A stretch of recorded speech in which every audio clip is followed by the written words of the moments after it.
ES Audio. From the Evening Standard in London, I'm John Weeks, and this is The Leader. Who comes to mind when you think of Labour? Sir Keir Starmer, obviously, but could you name the shadow cabinet? Do you know who the shadow defence secretary is, or who's covering the work and pensions brief for Labour? Shadow Chancellor? Good on you if you do. Don't worry if you don't. An exclusive poll for the Evening Standard suggests you may be in the majority.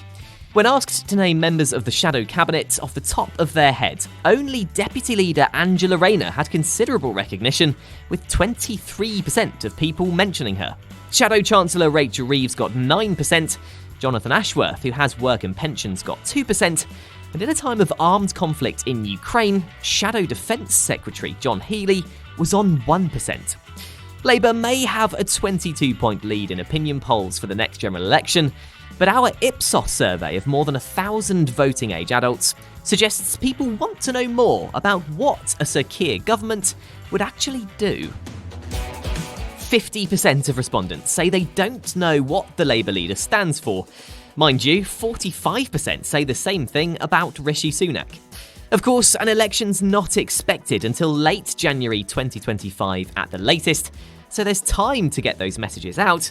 But what does this say about how voters are thinking right now, and what work needs to be done by both parties? I'm joined by Keiran Pedley, Director of Politics at Ipsos UK, who carried out the survey for us. So Keiran, as part of the big group of stats that you guys have collected based on polls with the public, the striking statistic is that 50% of people, only 50% of people, know what Keir Starmer stands for. How much does that matter, and how significant is that figure? So I think it matters. How much it matters will depend a lot on how popular or unpopular the government is and the Conservative Party is when we actually go into the next general election. So right now, 8 in 10 members of the public are dissatisfied with the job the Conservatives are doing in government. And so in that context, the public may well, this is the phrase I use a lot, the public may well decide better the devil we don't know than the devil we do. So you could argue that it's okay for Keir Starmer, and in some ways, not knowing what someone stands for can benefit you, because once you start announcing policies, people might not like them. At the same time, as you get closer to a general election, if you don't fill in the blanks, then there's a risk that your opponents do, and that Keir Starmer gets painted in a negative light by the Conservatives. So I think that there is a political risk there if you don't define things well enough. And also, look, the public are looking for answers on some of the big issues facing the country, like the cost of living and the state of public services and immigration and asylum. They want answers, and they also want change. And so Labour's challenge, I think, is going to be showing that they have the answers and they can be that change. And what was quite interesting was the comparison between Keir Starmer and the PM. How do they compare in terms of public opinion? And is there much between them at this stage? So there's two ways we look at this. We look at this in terms of net satisfaction with each leader, and what that basically means is how satisfied or dissatisfied are you with the job they're doing, and you subtract one from the other to get a score. And they're both negative. I mean, Keir Starmer's ratings are slightly better than Rishi Sunak's. When you ask people to choose between them in terms of who would make the most capable Prime Minister, they're pretty much neck and neck. I mean, they tend to interchange who's ahead. 1 month, one will be ahead a couple of points. The next month, it'll be the reverse. But again, I think this is probably something that, on balance, is good for Labour, good for Keir Starmer. The last couple of general elections that we've gone into, the leadership question, as we call it, has been very much something that favours the Conservatives. So the Conservatives could go out and say, well, who do you want as Prime Minister, David Cameron or Ed Miliband? Or who do you want as Prime Minister, Boris Johnson or Jeremy Corbyn? And the answer from the public was pretty clear. The fact that they're neck and neck at the moment, whilst I think Keir Starmer would like to be ahead, to seal the deal, so to speak, the fact that the leadership question can't be answered definitively in the Conservatives' favour, at least at the moment, I think is a net win for Labour. And when it came to the shadow cabinet and the members of the shadow cabinet that people could name, I believe it was Angela Rayner was the only one that got into sort of double figures in terms of percentages. Is that significant ahead of a general election in terms of who are the people behind the man, the key figure, which is Keir Starmer in this case? So I think it's important to be a bit of a polling nerd at this stage, as I like to be, and sort of explain how that question was asked. So we asked people over the telephone to spontaneously recall, in their own words, who were members of the shadow cabinet other than Keir Starmer. And you're right, the only person that got into double digits there was the deputy leader, Angela Rayner. Rachel Reeves, the shadow chancellor, almost did. She was on 9%. Everybody else was on kind of like 4s, 5s, and maybe even less. Now, the important point to say there is that was kind of people spontaneously recalling this, meaning that people like Yvette Cooper or Ed Miliband are known by more than sort of 5% of the members of the public. It's just that they can't spontaneously recall in this particular survey environment that they're members of the shadow cabinet. So I guess what it shows is when it comes to an election campaign, a lot of this is going to fall on Keir Starmer and perceptions of him. I think we were talking off air about the 2017 general election where everything was built around Theresa May's reputation for the Conservatives because she was polling particularly well. The risk there, of course, is that when that reputation goes, then the campaign kind of goes. So it puts a lot of pressure, even more so, on Keir Starmer going into that election. But I would also say that I suspect, given the issues that matter most to the public at the moment, the cost of living and the NHS, that you're probably going to see a lot of Rachel Reeves and Wes Streeting in the campaign, and I'm sure other people too. So I expect them to get better known as the campaign goes on. But I think what it shows is that Keir Starmer's reputation is particularly important.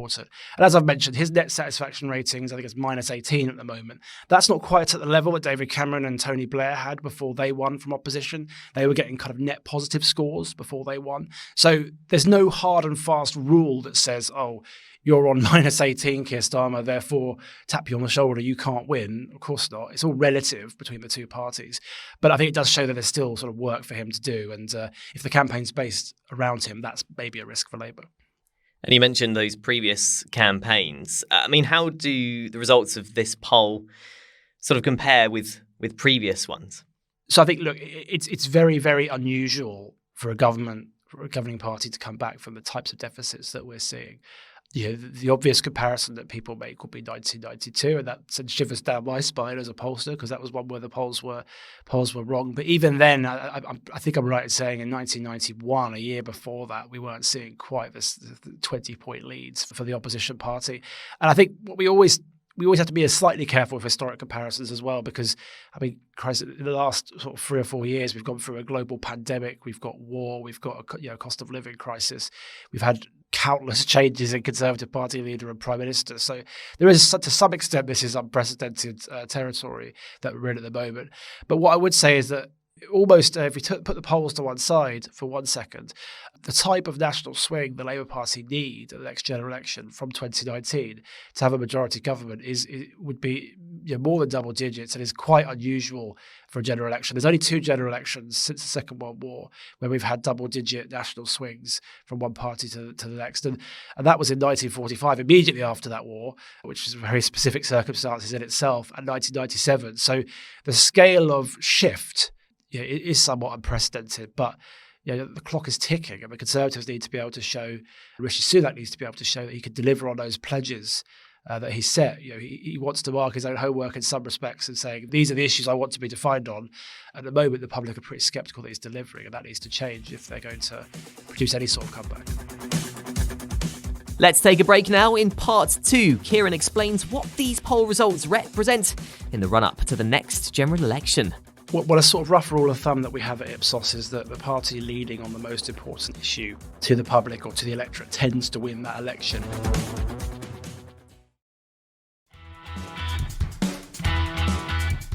So in terms of the big issues, according to the poll, Labour appear to lead on quite a big level against the Conservatives on those big issues that are mattering to people today.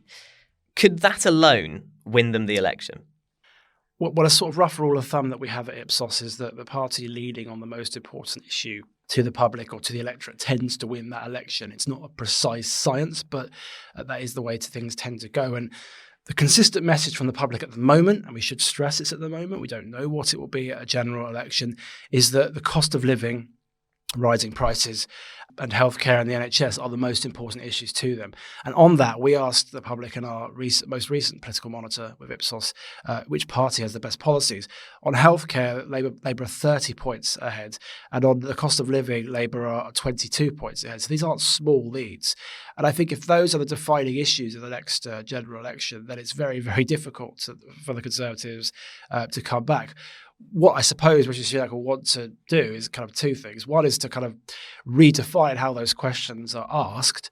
So what I mean by that is, okay, you want to improve the cost of living. Well, that requires us to grow the economy, let's say, and let's make the argument about growth. And that's an area where the Conservatives tend to perform better. They don't beat Labour, but they tend to perform better than some of these deficits I've mentioned. And maybe similarly on healthcare, they need to try and make the argument again that if you want more money in healthcare, it comes back to, again, maybe economic growth. So the Conservatives are going to want to shift the conversation into areas that they're more comfortable in. But I don't see there as a way back for them unless they do show tangible progress on some of these issues in the next 12 months, because at the moment the public aren't really seeing them. And as I said, on Rishi Sunak's pledges, we find 6 in 10 members of the public think his government is doing a bad job reducing NHS waiting lists and dealing with the cost of living, and that's just not sustainable if you want to win a general election. When you look at the poll results in terms of the people who know what Keir Starmer stands for, what the PM stands for, who's in the shadow cabinet, the numbers suggest that people don't know as much as perhaps the politicians would like them to. Could people sort of waning attention to politics and the political landscape be to blame for that? Well, I think to some extent, I mean, the public are paying attention, certainly to the cost of living and to issues that matter most to them. And I think it's fair to say that whilst they sort of roll their eyes at times, they do pay attention to what's going on with the row over Partygate, because I think with the pandemic, everyone's got their own sort of personal story. This is one of those issues that affected everybody one way or another. Often we talk about being in the Westminster bubble, don't we? And about how certain issues don't, we're all excited about them, but actually they don't really register with the public. But everyone remembers the pandemic. A lot of people have to deal with the NHS, and everyone's got their own bills coming through the door, their own housing situation, and their own sort of issues with the cost of living. So I do think the public are paying attention. I think the big risk for Labour perhaps is kind of apathy, and is the idea that, or maybe if Labour isn't offering the answers, I don't think they're going to be any better. Maybe they just don't show up at all at the next general election. Now that's speculation on my part, but this is the balancing act that Labour have got to strike, and it's not easy. I'm not going to pretend it is. On the one hand, they want to show that they've got the answers for the big challenges facing the country, and that they can be the change people want to see. But of course, the bigger and bolder their solutions, then the more scrutiny there's going to be on them, particularly as they are ahead in the polls, so people think they might be in government. And whenever it comes to spending money, for example, there's going to be a lot of scrutiny about how are you going to pay for that? Do we trust Labour to spend that money well? But again, I return to the point I made earlier. I think if the government continues to be posting up the negative sort of satisfaction ratings with the Prime Minister and the government, if the Conservatives continue to be as unpopular as they are at the moment, then whilst things can always go wrong in election campaigns, Labour still looks in a good spot at the moment. For Keir Starmer, seeing the results of this poll, I imagine it'll be food for thought for him. What work has he got to do now, in your opinion, to pull a bigger majority? I think it's about striking that balancing act again. It's notable that Keir Starmer and Rachel Reeves have been very strong on their fiscal rules and really reiterating that Labour can be trusted with the public finances. I think that is an important, not even subliminal message, that's an important overt message for Labour to keep pushing as the general election approaches, because this is a traditional brand weakness of the Labour Party. The idea that they might be well-meaning, but do I trust them to be sound with the public money? So I think first and foremost, they've got to be quite tight on that, because that is a risk politically if the Conservatives go into the next election and can convince the public that you shouldn't trust Labour with the economy again. The challenge, of course, though, is that at the same time, the public do want more money spent on particularly on things like the NHS and other public services, and they want answers and solutions to how to improve the cost of living. So it's really about striking that balance, and I don't think there is an easy answer. And also, I think just trying to seal the deal with the electorate in the idea that there needs to be change. At the moment, the government's unpopular. At the moment, we find 2/3 of the public say it's time for change at the next general election. Labour needs to keep that message going because ultimately, whilst there are many parties that run in a general election, as we know, it does end up coming down to somewhat of a binary choice between Labour and the Conservatives in terms of who wins. So, Labour will want to make sure they keep the tax up on the government and show that they are genuinely a government in waiting. There's more news, interviews and analysis in the Evening Standard newspaper and at standard.co.uk. That's The Leader. Thanks for listening. We're back tomorrow afternoon at 4 o'clock.